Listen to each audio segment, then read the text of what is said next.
बहुत माइन्यूट फर्क जी। है, मतलब कि जो कि एकदम अलग कर देता है। और सबसे ज्यादा भारत के समाजवादियों ने जो है जनता के मूवमेंट को रौंदा जी।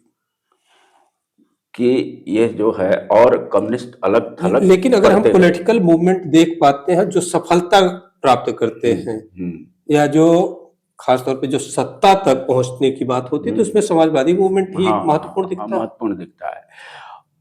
किसी भी देश में जब तक समाजवाद नहीं आएगा जी। तब तक साम्यवाद की परिकल्पना नहीं की नहीं जा की जा सकती। सकती, बिल्कुल। जब तक पूंजीवाद का चरम नहीं होगा जी।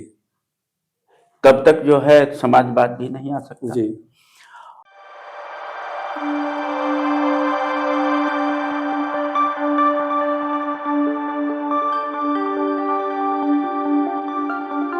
नमस्कार, आप देख रहे हैं साचिया सच की आवाज। मैं हूं कुमार विजय।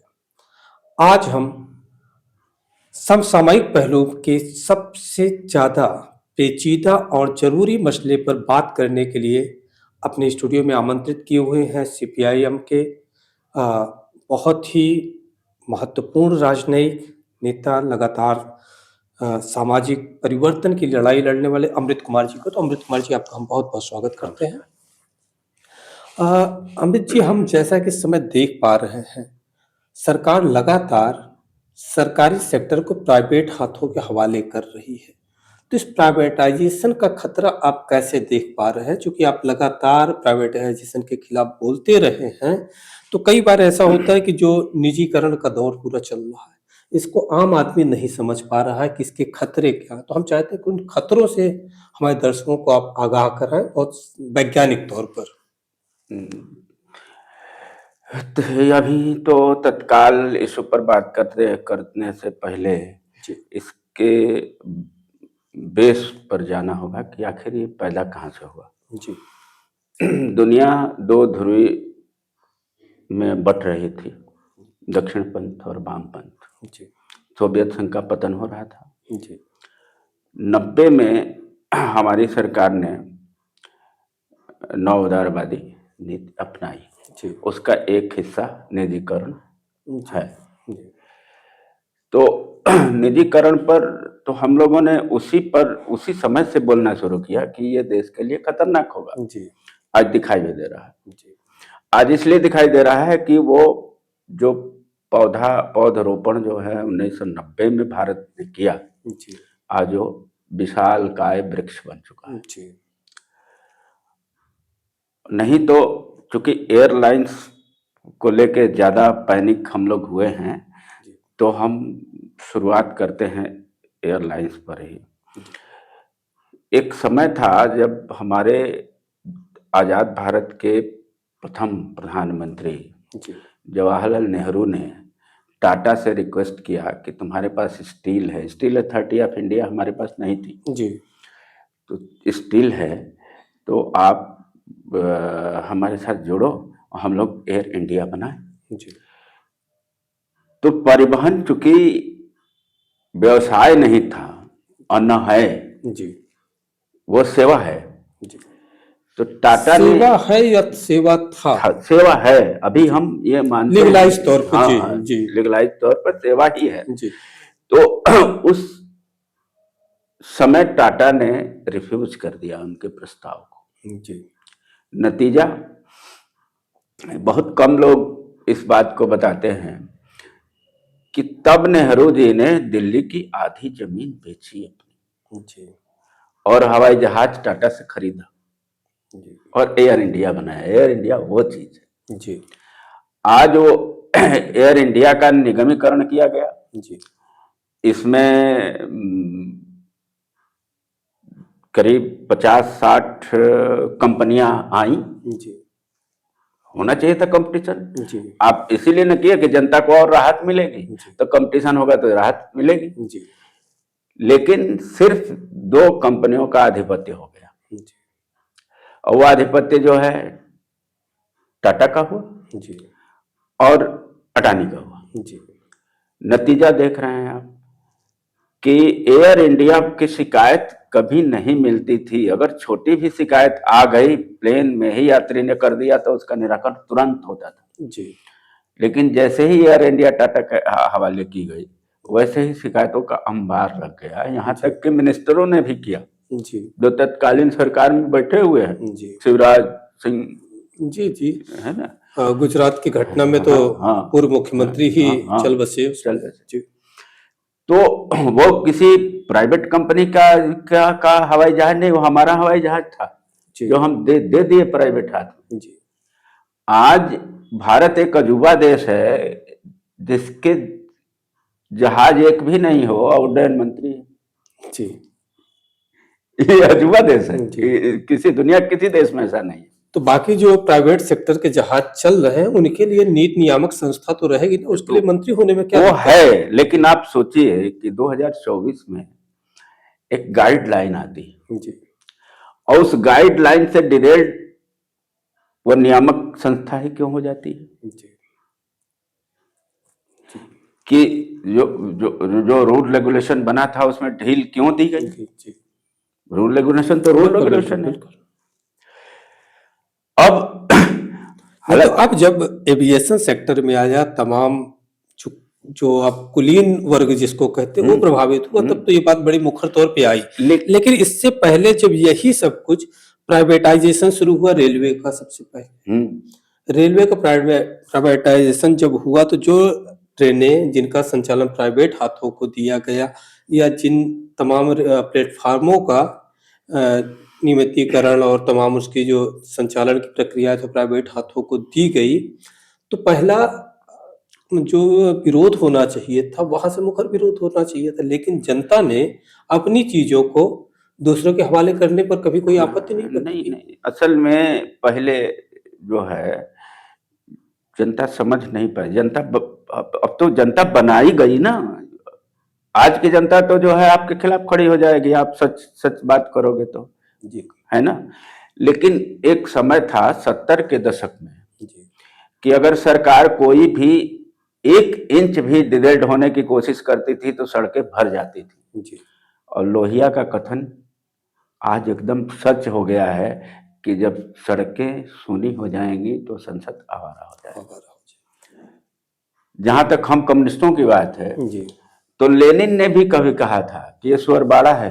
जी लेकिन इस सुअरबाड़ा में जब इलेक्शन की बात आई जी तो बढ़ चढ़ के लड़ने की अपील की जी कि जो इनका जो चादर है जी उसे फाड़ डालो। लेफ्टिस्टों का काम ये है जी कि जो इसके अंदर जो घालमेल करने की कोशिश की जाएगी, जनता के साथ धोखाधड़ी होगी, उसको फाड़ो। जी और वो वहां हुआ। जी लेकिन यहाँ यहाँ ये मान लिया गया कि कम्युनिस्टों का ही काम है विरोध करना, जी किसी भी अच्छे काम का विरोध करना। आपको याद होगा कि यूपीए 2 में तो जनता को अगर हम इसी लाइन पर बात करें कि इनका काम है विरोध करना, तो ये जनता क्यों नहीं स्वीकार कर पाई कि आप उसके हित के लिए उसके हितों का संघर्ष आप कर रहे हैं, आपसे ही वो दूर होती चली हाँ, गई। ये हमारा भी दोष है। जी और इसलिए हमारा दोष है कि हम कम्युनिकेट नहीं कर पाए। जी जो भारी भारी शब्दों का इस्तेमाल कर रहे थे, जी जो एकेडमिक जैसा लग रहा था, जी हमारे नेता हों। क्योंकि दो चीजें जो मैं देख पाता हूँ, एक तो एकेडमिक शब्दावली, तो दूसरा जो जीवन शैली रही कि जीवन शैली में भी हर व्यक्ति लगातार आगे जाना और चाहता है, क्योंकि हमारी चीजों को ही लेके जी तथाकथित समाजवादियों ने जी भारतीय लोक कथाओं से जोड़ के अपनी बात को रखने लगे और वो सफल हो गए जी संसदीय राजनीति भाई आचार्य नरेंद्र देव तो लेफ्टिस्ट टू समाजवादी थे, में। जो हाँ। समाजवाद के यहाँ आकर प्रतिपादक कहे जाएं तो लेफ्ट की आइडियोलॉजी पर ही वो तो हाँ मार्क्स को मानते हैं, हाँ वहीं से हाँ समाजवाद हाँ साम्यवाद हाँ और समाजवाद में बहुत फर्क नहीं रहा हाँ कभी भी, ना। तो वहीं से लेकर के आते हैं, लेकिन लोकतांत्रिक समाजवाद की बात करते हाँ, हैं। लेकिन समाजवाद और साम्यवाद में इतना ही फर्क है, जी बहुत माइन्यूट फर्क जी है, मतलब कि जो कि एकदम अलग कर देता है। और सबसे ज्यादा भारत के समाजवादियों ने जो है जनता के मूवमेंट को रौंदा जी। कि ये जो है और कम्युनिस्ट अलग थलग लेकिन अगर हम करते गए। पॉलिटिकल मूवमेंट देख पाते हैं जो सफलता प्राप्त करते हैं या जो खासतौर पे जो सत्ता तक पहुंचने की बात होती है तो उसमें समाजवादी मूवमेंट ही महत्वपूर्ण दिखता है। महत्वपूर्ण दिखता है। किसी भी देश में जब तक समाजवाद नहीं आएगा तब तक साम्यवाद की परिकल्पना नहीं की जा सकती। बिल्कुल। जब तक पूंजीवाद का चरम नहीं होगा जी। तब तक जो है समाजवाद भी नहीं आ सकता। जी। हमारा देश लटक गया है संक्रमण काल में। जी। न पूंजीवाद ही विकसित कर पाया जी। और न समाजवाद आया। जी। बीच में लटके रह गए। हमारा आधारशिला तो बनता है समाजवादी आधार। जी। हमारी जो सरकार बनती है या जो हमारी संविधान सभा बनती है, संविधान सभा ने फूंक फूंक के अभी आप लोगों के सामने भी बहुत देशों में संविधान बना, संविधान सभा नहीं सफल हो पा रही थी, लेकिन हमारे यहाँ ये कई बार में हम सफल हुए। जी। है ना? ये बड़ी बात है कि किसी देश में जो है, जो कि अंग्रेज कहा भी करते थे कि आप अपनी आजादी को बचा नहीं पाएंगे, आप में संचालन की क्षमता नहीं है। और हमारे रूलिंग पार्टी के गलतियों का नतीजा जिसको कि कांग्रेस के तत्कालीन अध्यक्ष राहुल गांधी ने खुले दिल से इसको एक्सेप्ट किया था कि जो हमने नव उदारवादी नीति अपनाई वो ब्लंडर मिस्टेक था, इसका रिफॉर्म होना चाहिए। लेकिन वो मौका मिला नहीं, जनता उब चुकी थी और यह सरकार एक ऐसी सरकार आ गई। ठीक वैसे ही हम लौट चले 90 के दौर में जो है नवोदायवादी नीति अपनाई जा रही थी। दूसरे तरफ हिंदू और मुसलमान का बंटवारा हो रहा था इस देश में, बाबरी मस्जिद और मंदिर के नाम पर। वहीं से ताकतवर ध्रुवीकरण जो दक्षिण की पॉलिटिक्स थी, तब तक तो लेफ्ट ही, अगर हम कहें तो लेफ्ट यहाँ के समाजवादी राजनीति से समानांतर संघर्ष करता दिखता है, क्योंकि नेहरू की कांग्रेस कहीं न कहीं समाजवादी सोच की थी। आज अगर आप विश्लेषण करेंगे तो समाजवादी अप्रोच के साथ ही आगे बढ़ती है और लेफ्ट जो है, लेफ्ट की पॉलिटिक्स उससे लगातार संघर्ष करती दिखती है और कांग्रेस मुक्त भारत की तैयारी करती दिखती है। और स्थिति ये हो जाती कुछ ही बीच में ताकतवर होता हुआ दक्षिण की राजनीति प्रवेश करती है, जो 90 आते आते लगभग एक पुरस्कार अपना ढांचा स्ट्रक्चर खड़ा कर चुकी होती है और दूसरे ढांचे को ढहाने की बात करती है। और इस बीच एक बड़ी चीज मुझे दिखाई देती है कि इतने जीरो से शुरू होकर के इस्टेब्लिश होने तक में दक्षिण की जो राजनीति रही एक ध्रुव पे केंद्रित रही और लेफ्ट की राजनीति जब अगला पत्ता टूटा तो अगली शाखा भी उसकी लग गई, उसके अलग अलग बगियां सजती गई और हर बगिया एक दूसरे फूल से घृणा करती नजर आई, जिसकी वजह से आम आदमी कहीं उसको स्वीकार नहीं कर पाया, लगातार उससे उसका विमोह होता गया। तो इसको आप कैसे देख पा रहे हैं? देखिए, कुछ जो महत्वाकांक्षा सीपीआईएस सीपीएम का तो जो बंटवारा है वो समझ में आता है कि बंटवारा क्यों हुआ, लेकिन बाद की जो शाखाएं बनी, अब जिनके जिम्मे संजोग से मैं संस्थापक एमएल का दूसरा पीढ़ी हूँ, मैं मेरे पिताजी एमएल के संस्थापक मेंबरों में से थे। तो यानी अति क्रांतिकारिता, जल्दी रिजल्ट पाने की जो लालसा थी वो गई। नक्सलवादी आंदोलन हुआ, वो सफल भी हुआ, लेकिन उसके बाद बहुत से नेताओं का मन था कि इसको स्थगित किया जाना चाहिए, लेकिन जिनके जिम्मे आपने मार काट सौंप दिया वो क्या करेंगे? उनके लिए तो कोई काम ही नहीं रह गया। तो वो अपने गिरोह बनाते चले गए, जिसका नतीजा हुआ कि आज जो है लेफ्ट करीब करीब। और ये शब्द आप जब कह रहे हैं तो मैं स्पष्ट करना चाहूँ कि गिरोह अक्सर अपराधियों के लिए ही प्रयुक्त होता रहा। अब मैं जो उसी पे आ रहा हूँ, वो गिरोह जैसा बनते चले गए और गिरोह जैसा बनने का मतलब ये था कि छुटपुट छुटपुट छुटपुट छुटपुट। जी। आज भी हमारे वैसे साथी मिलते हैं, जी। क्योंकि मेरा आना जाना तो कई देश के कई क्षेत्रों में होता है। तो मिलते हैं तो उनसे मैं एक सवाल ही करता हूँ कि ये बात बताओ कि सत्ता से लड़ना इतना आसान होता है? क्या आप समझते हैं कि 150 लोग मिल के कुछ लोगों की हत्या कर देंगे तो उससे समाज बदल जाएगा? जी। वो 10 कुछ लोगों की हत्या करेंगे तो कुछ और गुणात्मक संख्या में वह प्रवृत्तियां बढ़ेंगी जी। और आप समाज से भी कट जाओगे। यहाँ चूंकि हम लोग आज प्राइवेट और निजीकरण को, प्राइवेटाइजेशन को समझने के लिए बात कर रहे हैं, हम एक चीज देखते हैं कि जब टाटा की भी आपने बात की कि नेपथ्य में चला जाता है, एक अपना बचाता है जो पर्दा है, उस पर्दे के पीछे से ही वो एक मर्यादा बनाए रखने की कोशिश की बाजार में रहते हुए। लेकिन क्या ऐसा हुआ कि खास तौर पे इधर का जो एक दशक डेढ़ दशक आया, इसमें जो कारपोरेट था ये आगे आकर के आतुरता के साथ राजनीति को तय करने लगा। उसने मर्यादा का वो जो चाहे आंचल कहे पर्दा कहे उसको एकदम से झटक दिया। देखिए, दुनिया में पूंजीपति वर्ग जो है जी। वो रूल करता है, जी। वही तय करता है। जी। हम जो सरकार चुनते हैं वो सरकार इसलिए चुनते हैं कि उनके लिए तो पूरी दुनिया है पैसे के बल पे। जी। तो वो जो हमारा मुनाफा लेके, हमारा जो श्रम का मुनाफा लेके जो है जो केंद्रीकरण कर रहे हैं, उसमें से टैक्स के नाम पर चाहे अन्य लाइबिलिटीज के नाम पर गवर्नमेंट कुछ हथियाएगी और हमारी तरफ उसका फ्लो करेगी, क्योंकि वो अधिकार हम देते हैं सरकार। बिल्कुल बिल्कुल। तो एक एक आदमी का काम नहीं उलझ सकता है जाकर टाटा से, अंबानी से, अडानी से, कहीं XYZ किसी भी कारपोरेट से। यह आधार भी बना, जनता समझ नहीं पाई। जनता हिंदू मुसलमान में जो बट गई, सिख ईसाई में बट गई, वो समझ नहीं पाई कि जनसंघ का निर्माण क्यों हुआ इस देश में। 52 में हुआ ना जी। और जनसंघ का निर्माण इसलिए हुआ कि नेहरू जी प्रधानमंत्री के रूप में इसी अमेरिका में गए तो उनसे ये कहा गया, बार बार मैं नेहरू का नाम लाता हूँ एक लेफ्टिस्ट होके भी जी।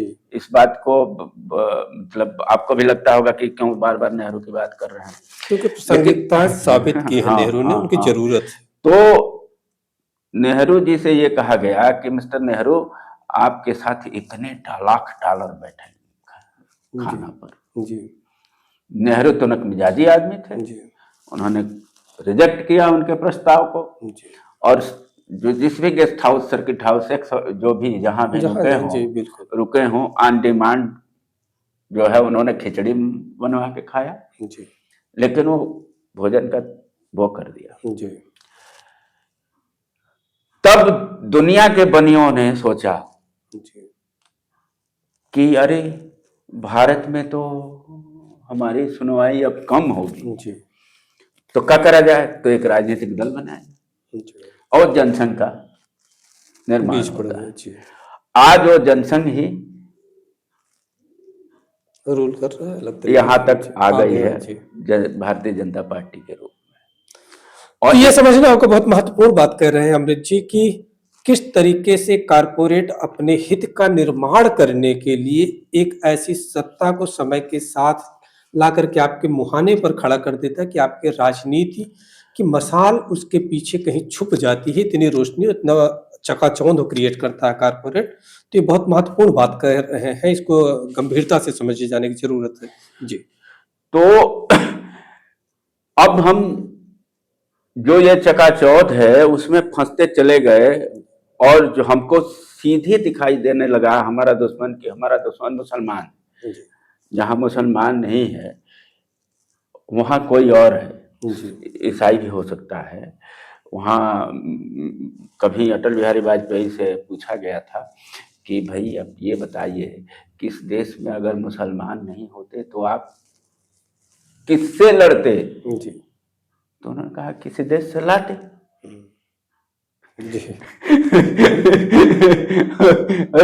और नहीं यही बना देते मुसलमान। धर्म परिवर्तन तो आसान है, यही बना देते, लड़ने लगते। और आप जब बारीकी से देखेंगे तो जनसंघ ने अथवा RSS ने अथवा बीजेपी ने जी कभी भी संगठित तरीके से किसी मुसलमान की हत्या नहीं की। जी गांधी से लगायत अब तक जी कलबुर्गी होते हुए और जी जी जी दाभोलकर तक जी सब हिंदू थे। वो कौन हिंदू?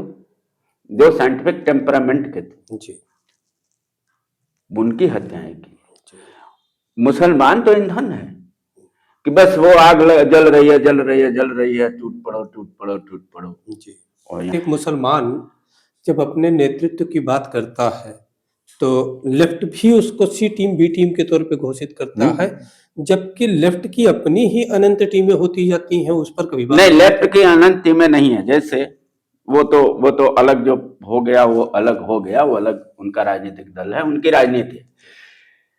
लेकिन चाहे सीपीआई हो, चाहे सीपीएम हो, चाहे एमएल हो, मैं सीपीएम का हूं तो सीपीएम का बात करूं कि हमारे यहाँ कोई जाति या धर्म जो है देख के नेता का चयन नहीं होता। जी अगर जाति और धर्म देखा जाता और बहुत प्रचार करने के लिए दलित दलित कहा जाता तो बहुत पहले रामचंद्र डोम जो है हमारे पोलित ब्यूरो मेंबर हुआ करते। जी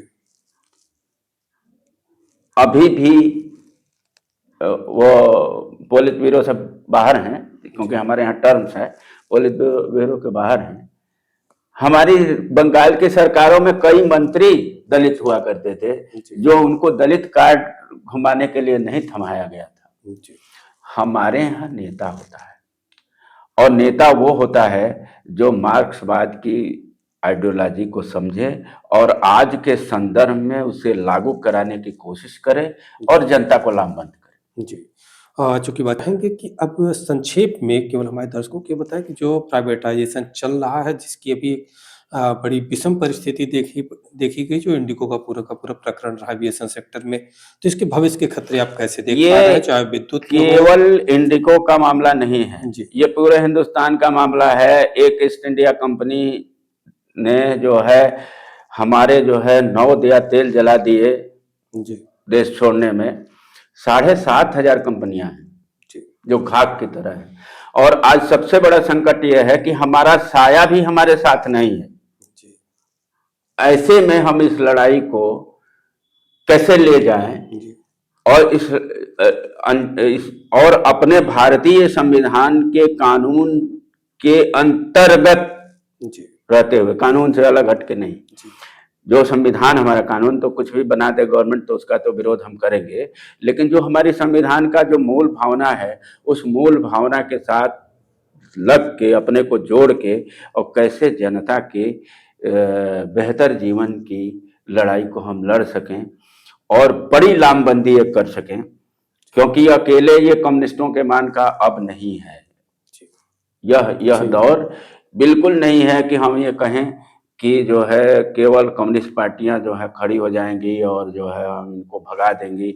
ऐसा कुछ नहीं है। जी फासिज्म के स्वरूप इतने अलग अलग होते हैं कि जिनका अंदाजा भी नहीं लगाया जा सकता है कि हमारे बगल में बैठा हुआ आदमी कौन है, दक्षिणपंथी है कि वामपंथी है या प्रोग्रेसिव है। जी वामपंथी लड़ाई तो बहुत बाद में, तो बाद में होगी।